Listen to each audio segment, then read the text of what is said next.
The bottom line is we need a much more fair tax system.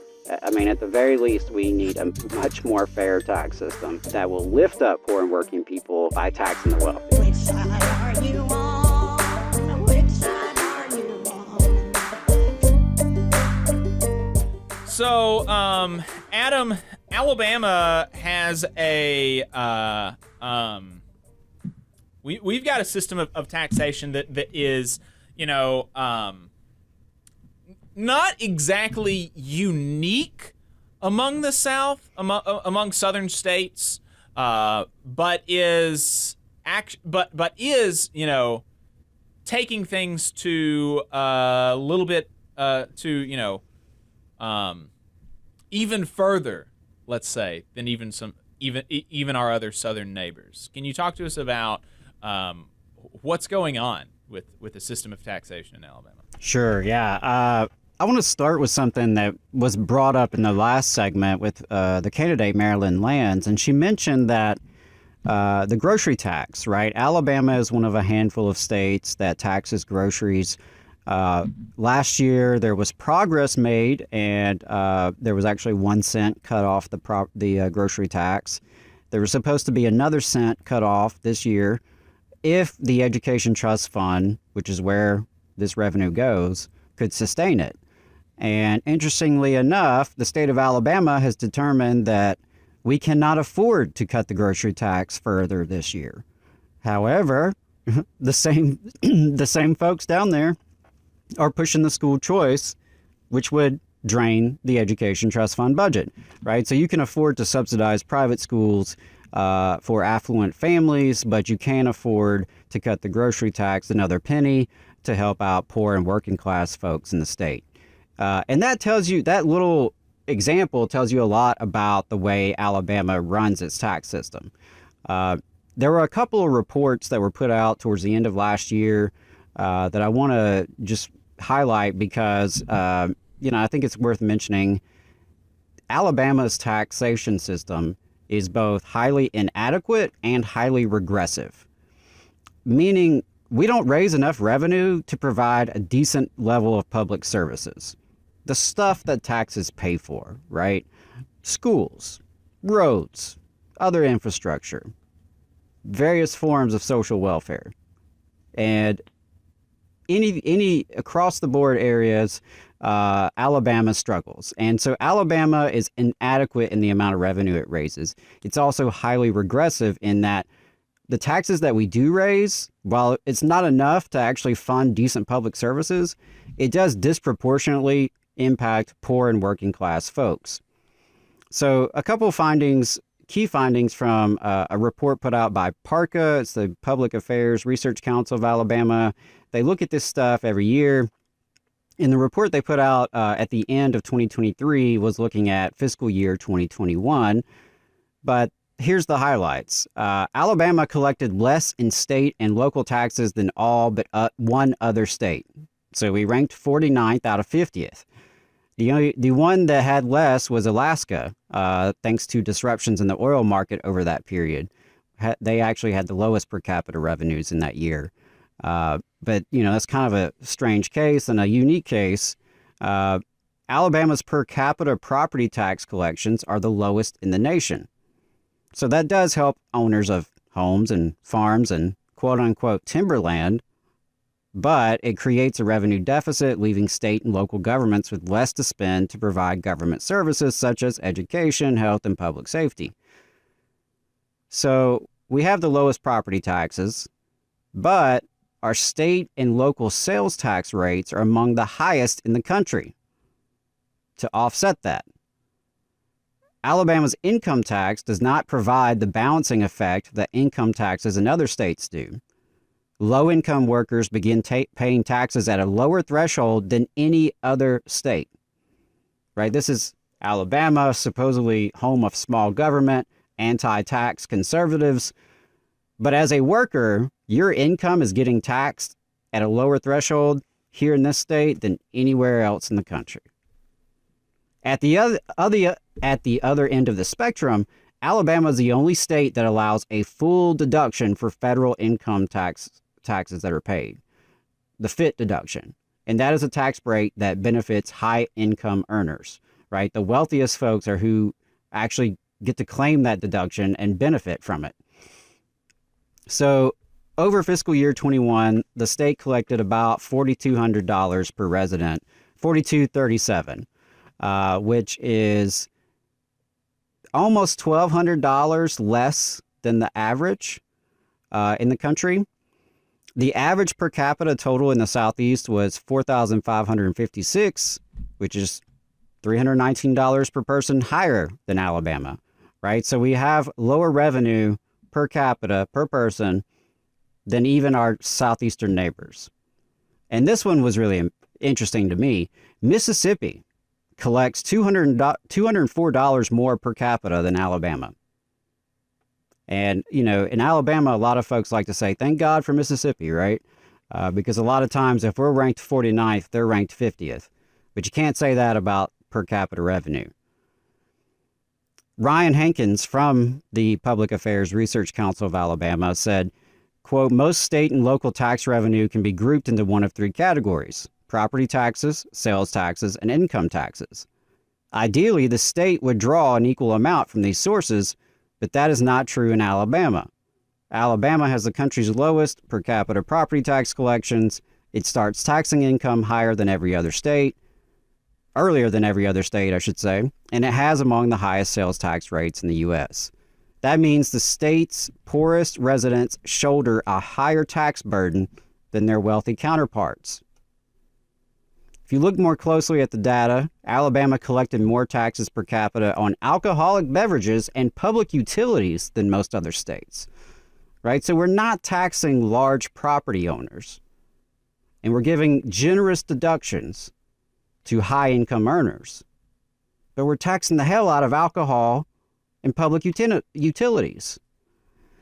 The state ranked second and fifth respectively in those two areas, right? The second highest taxes on alcohol, the fifth highest taxes per capita on public utilities. But again, collected the lowest property tax per capita in the country. Hey, 5 seconds. Just wanted to say that this is only possible because of our donors. If you want to see more of this, then consider donating yourself at tvlr.fm/donate. So just really quick before you go further, you know, you've said we collect more from sales taxes, we start income taxes earlier, we have the lowest property taxes. Why is it, and then therefore Alabama's taxation system is regressive? It hits the lowest income earners first and hardest. Right. Why is it that it is more regressive to collect money from sales taxes than property taxes or income taxes? What is it about that makes it regressive? Yeah, it's going to be a higher share of your income, right? So the more poor you are, the higher the percentage of your income is going to these taxes, right? And you think about it, if you're a millionaire, the grocery tax is irrelevant to you, right? A few pennies on a dollar doesn't really make a big difference to you when you check out at the grocery store. But if you make $20,000 a year, that grocery tax really stings. And, you know, the other part of that is the poorest folks don't own property by and large, right? And often are renters.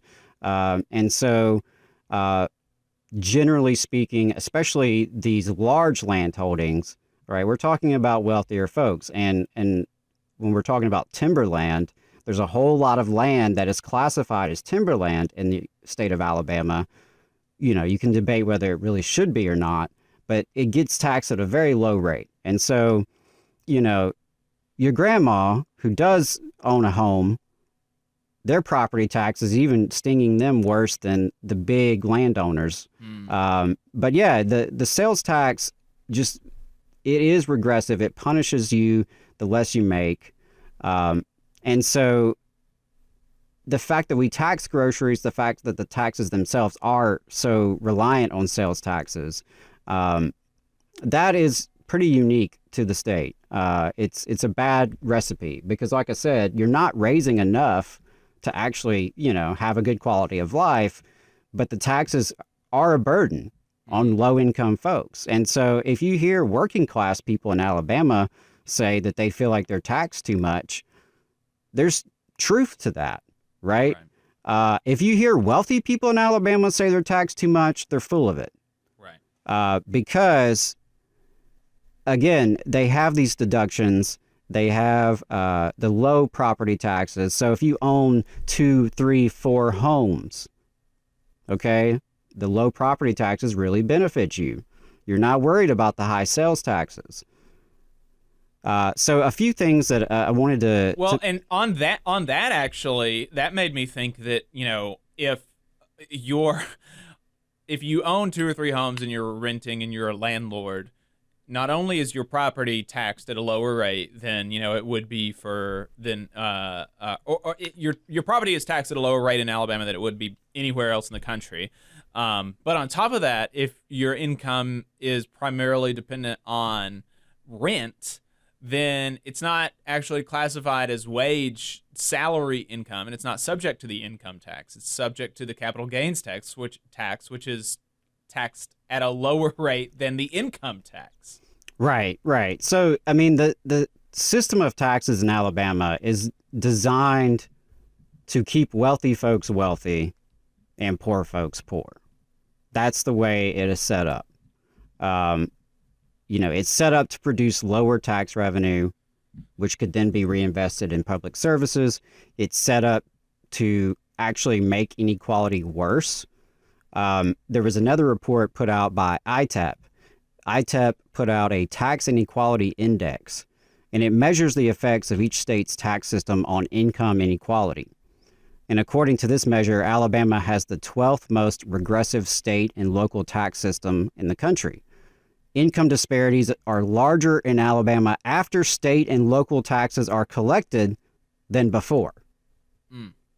Right? So inequality actually gets worse in our state because of our taxes, which is, you know, pretty much the opposite of what the whole idea of progressive taxation was supposed to be, right? It's to kind of level off inequality. You know, the more you earn, the more you can pay, right? So it works in the reverse effect there. And that is why you see Alabama rank at or near the bottom on any metric of quality of life, right? Because we're not actually investing in our people. We're taxing poor and working folks who can't really afford it, but those who can afford it, the big corporations, the very wealthiest among us, the big, large landowners, right? They are getting away with minimal taxation. So it's a system that is designed to maintain poverty in this state, right? Because they tell us they can't afford to make investments in people. They tell us they can't afford public transportation, right? They can't afford universal pre-K. They can't afford child care supports, and on and on and on. They've claimed they can't afford Medicaid expansion, right? They say that they can't afford these things. That's arguable, but to the extent any of that's true, it's because of the way we tax. So tax the wealthy, tax the big property owners, you know, the people who actually have the money. I don't know. Just common sense for me is if you're looking for money, you go where the money is. And for poor and working class people, there's just not that much to give. We're already giving a lot to sales taxes. So, yeah, I do appreciate that Ms. Lands brought that issue up, because the grocery tax, it is highly regressive. We are one of the few states that does it. It's a shame to tax the necessities of life while you are giving these generous tax breaks to the wealthiest earners and huge subsidies and incentives to big corporations, right? Why should working class people pay more in taxes than your boss and your landlord? Right. It just doesn't make sense. And so just to really hammer this home, if you are in the lowest 20% of earners, you make less than $20,000 a year, nearly 12% of your income is going to taxes in Alabama. Wow. Whereas if you are in the top 1%, only 5.4% of your income is going to taxes. right? So the share of income going to taxes is more than double if you're poor compared to the richest. It's a backward system. I think that's really wild to me that the top 1% are paying 5.4% of their income towards taxes, and the poorest 20% are paying 11.9%. Yeah, so I know I threw a lot of numbers out at you, but the takeaway is, yeah, the wealthier you are in Alabama, by and large, the system is designed to help you and keep you that way.